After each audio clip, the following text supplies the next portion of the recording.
क्या आप जानते हैं कि राजस्थान की भूमि पर एक ऐसी वीरांगना रानी पैदा हुई है जिसने अपने हाथों से अपना शीश काटकर निशानी के रूप में अपने पति को भिजवाया था। आपके दिमाग में ये प्रश्न जरूर उठ रहा होगा कि ये रानी कौन थी और इसने ऐसा क्यों किया। यह तो आप जानते ही हैं कि राजस्थान की मिट्टी वो मिट्टी है जिसमें पग पग पर अपनी आन बान और शान के लिए मर मिटने वाले वीरों और वीरांगनाओं का खून मिला हुआ है। यहाँ के वीरों ने जहाँ एक तरफ केसरिया बाना पहनकर शाक्य करके अपने प्राण त्यागे हैं, वहीं दूसरी तरफ यहाँ की वीरांगनाओं ने जौहर करके अपनी मान मर्यादा की रक्षा की है। राजस्थान के क्षत्रिय वीरों ने मृत्यु को मात्र एक खिलौना ही समझा है। इन्होंने सदियों से अपने कर्तव्यों के पालन के लिए अपने प्राणों का बलिदान बिना किसी संकोच के दिया है। जब भी कभी इन वीरों का मन किसी मोह माया की वजह से डगमगाया है, तब यहाँ की वीरांगनाओं ने अपने प्राण देकर उस डगमगाते मन को भटकने से बचाया है। आज हम ऐसी ही एक रानी के बारे में जानेंगे जिसने युद्ध में जाते अपने पति के भटकते मन को भटकने से बचाने के लिए अपना बलिदान दे दिया। यह रानी हाड़ी रानी के नाम से जानी जाती है। इनके बारे में एक कवि ने लिखा है कि राव सलुम्बर के चुंडा ने मांगी एक निशानी थी, शीश काट कर भेजा जिसने वह तो हाड़ी रानी थी। इनके बारे में किसी दूसरे कवि ने यह लिखा है कि चुंडावत मांगी सैनानी, सिर काट दे दियो क्षत्राणी। सबसे पहले हम 16वीं शताब्दी के उस घटनाक्रम को समझते हैं जिसमें यह घटना घटी थी। हुआ कुछ ऐसा था कि कृष्णगढ़ यानी अजमेर के पास स्थित किशनगढ़ के राजा रूप सिंह की पुत्री चारुमती की सुंदरता के बारे में सुनकर मुगल शहंशाह औरंगजेब ने चारुमती को विवाह का प्रस्ताव भिजवाया। चारुमती ने इस विवाह प्रस्ताव को ठुकरा दिया। इसके जवाब में औरंगजेब ने चारुमती से जबरदस्ती विवाह करने के लिए विक्रम संवत 1717 में सैन्य बल के साथ किशनगढ़ आने का संदेश भेजा। इस संदेश को पाकर चारुमती ने मन ही मन मेवाड़ के महाराणा राज सिंह को अपना पति स्वीकार कर महाराणा को विवाह हेतु संदेश भेजा।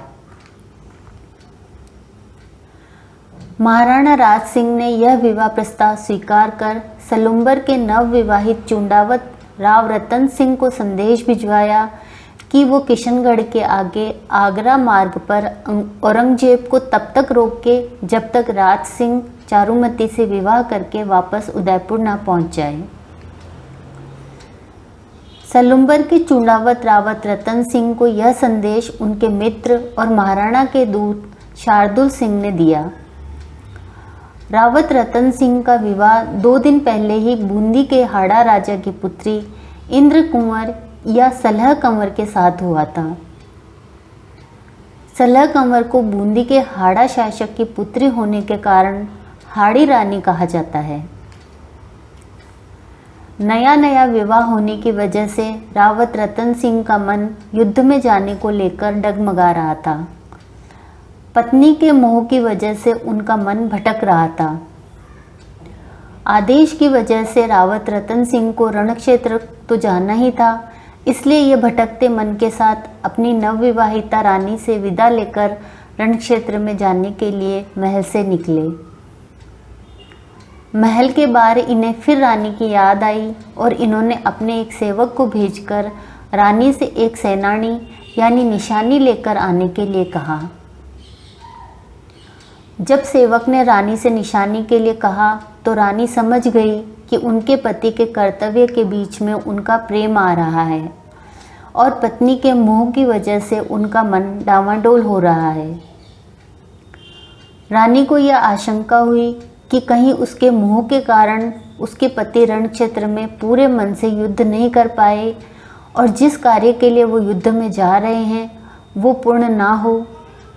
इसलिए रानी ने उस कारण को ही समाप्त करने का निर्णय लिया, जिसकी वजह से उनके पति का मन डावाडोल हो रहा था।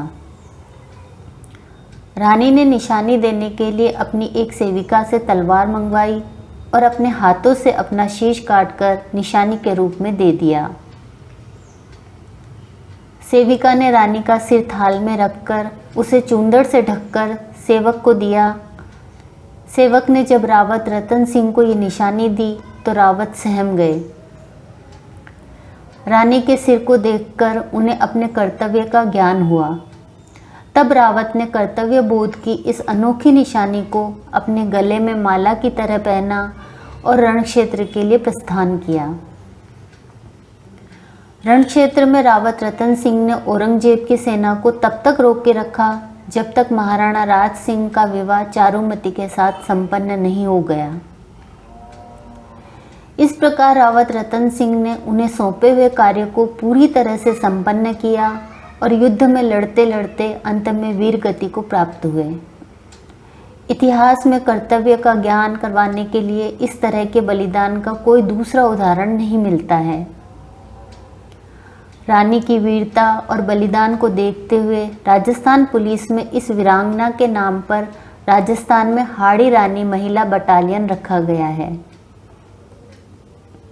टोंक के टोड़ा राय सिंह में भी हाड़ी रानी के सम्मान में इनके नाम पर एक बावड़ी बनी हुई है, जिसे हाड़ी रानी की बावड़ी या कुंड कहा जाता है। आज हम उसी हाड़ी रानी के महल को देखेंगे और साथ में देखेंगे वो कक्ष जिसमें हाड़ी रानी ने अपना शीश काटा था। उदयपुर से लगभग 72 किलोमीटर दूर सलुम्बर में हाड़ी रानी और रावत रतन सिंह के महल अभी भी मौजूद है। इस जगह पर आप उदयपुर से जयसमंद होकर जा सकते हैं। सलुम्बर के अंदर एक रावला मौजूद है जिसमें प्रवेश के लिए एक बड़ा गेट बना हुआ है।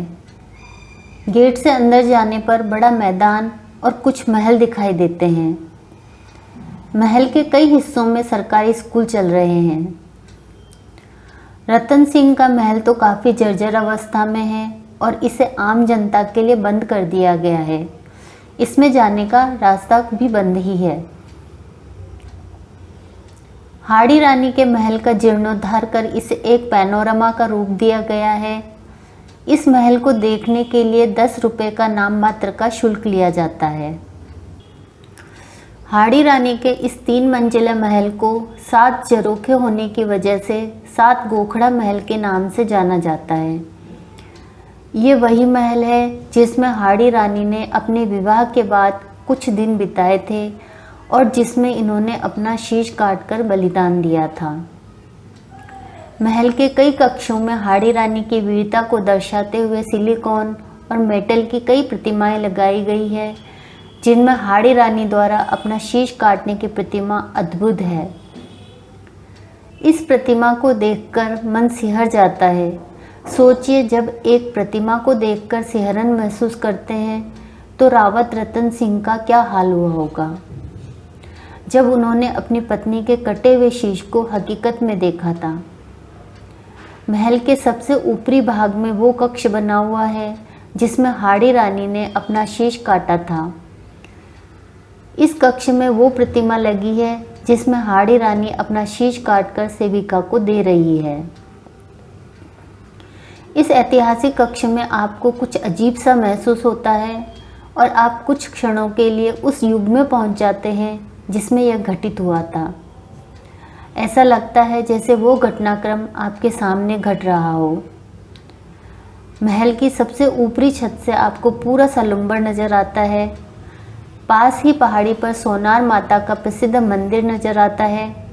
अगर आपके पास समय है तो आपको इस मंदिर में ज़रूर जाना चाहिए। महल के पीछे एक बड़ा तालाब या झील बनी हुई है।